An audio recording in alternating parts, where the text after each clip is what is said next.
बिस्मिल्लाहिर्रहमानिर्रहीम। अस्सलाम वालेकुम। आज आपको बताऊंगी कि जो मौसमी बुखार आजकल हो रहा है, सर्दी ख़त्म हो रही है, गर्मी आ रही है, मौसम चेंज हो रहा है, तो मौसमी बुखार, नज़ला ज़ुकाम आम हो रहा है, तो उसका हम घर में कैसे दूर कर सकते हैं। बहुत ही आसान है, ये टोटका आप आजमाएं, आपका जो बुखार है बिल्कुल उतर जाएगा। क्योंकि हमारे पंखे भी चल रहे हैं, कंबल भी हम ले रहे हैं, तो यानी कि ठंडा पानी पी रहे हैं, गर्म पानी से नहा रहे हैं, तो बुखार हमें आम हो रहा है।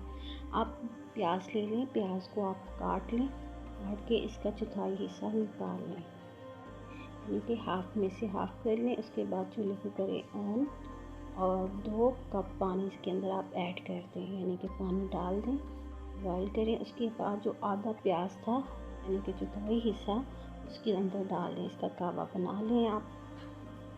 इतना इसे पकाएं, यानी कि 2 कप जो था वो हमारा 1 कप रह जाए। इसको आप छान लें और 1 कप में डाल दें, और ये आप 3 टाइम आप लें। इंशाल्लाह 1 से दूसरे दिन आपका बुखार, जो मौसमी बुखार है, बिल्कुल ठीक हो जाएगा। नज़ला है वो भी ख़त्म हो जाएगा। गले में खराश, यानी कि गला हो गया है, तो वो भी बिल्कुल ठीक हो जाएगा। ये आजमाया हुआ घरेलू टोटका है, तो आप ज़रूर आजमाइएगा और मुझे अपनी दुआओं में याद रखिएगा। अल्लाह हाफ़िज़।